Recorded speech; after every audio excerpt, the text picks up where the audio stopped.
Hi friends, ఈరోజు మీకు ఒక రుచికరమైన నాన్ వెజ్ రెసిపీ చూపిస్తున్నానండి. అదే సొరపిట్టు కర్రీ అండి. ఇది చాలా బాగుంటుంది. ఈ కర్రీ ప్రాసెస్ ఏంటో చూపిస్తాను రండి. ముందుగా సొర చేపని చక్కగా క్లీన్ చేసుకొని ముక్కలుగా కట్ చేసుకొని వాటర్లో బాయిల్ చేసుకోవాలండి ఒక పొంగు వచ్చే వరకు. తర్వాత దీని మీద స్కిన్ అనేది తీసేసి ఈ విధంగా పొడి పొడిగా చేసుకోవాలి. ఇందులో ముళ్ళు కూడా ఉండవండి, చక్కగా తినేస్తారు. చాలా టేస్ట్గా ఉంటుంది. ఇప్పుడు ఇది పక్కన పెట్టుకొని స్టవ్ మీద ఒక గిన్నె పెట్టుకొని అందులో 2 టేబుల్ స్పూన్ల ఆయిల్ యాడ్ చేసుకోండి. ఆయిల్ హీట్ అవ్వగానే పచ్చిమిర్చి, ఉల్లిపాయ ముక్కలు యాడ్ చేసుకోండి. ఇవన్నీ ఫ్రై అయ్యేలోపు మనము ఈ సొరకూరలో రుచికి సరిపడా ఉప్పు యాడ్ చేసుకోవాలి.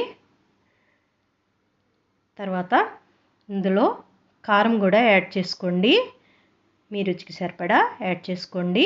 ఇక్కడ నేను 2 టేబుల్ స్పూన్లు యాడ్ చేశాను. తర్వాత 1 టీ స్పూన్ పసుపు యాడ్ చేసుకోవాలి. తర్వాత ధనియాల పొడి కూడా 1 టీ స్పూన్ యాడ్ చేసుకోండి. అల్లం వెల్లుల్లి పేస్ట్ కూడా 1 టీ స్పూన్ యాడ్ చేసుకోవాలి. తర్వాత కొద్దిగా ఆయిల్ కూడా యాడ్ చేసుకొని చక్కగా మిక్స్ చేసుకోండి, ఈ ఉప్పు కారం పట్టే విధంగా. తర్వాత ఆయిల్లో కొద్దిగా కరివేపాకు యాడ్ చేసుకొని ఇందులో ఈ సొరకూర కూడా యాడ్ చేసేసుకోండి. ఇదంతా చక్కగా కలుపుకుంటూ ఫ్రై చేసుకోవాలి. ఒక 10 మినిట్స్ కలర్ చేంజ్ అయ్యే వరకు బాగా ఫ్రై చేసుకోండి మూత పెట్టుకొని.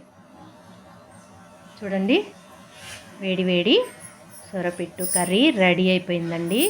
చాలా టేస్ట్గా ఉంటుందండి. ఒట్టి కూరే తినేస్తారు, ముళ్ళు ఉండవు కాబట్టి. చాలా బాగుంటుంది. నచ్చిందండి? నచ్చితే ఒక లైక్ ఇవ్వండి. నా ఛానల్ని సబ్స్క్రైబ్ చేసుకోండి. నచ్చితే షేర్ చేయండి. ఓకేనా ఫ్రెండ్స్? బాయ్.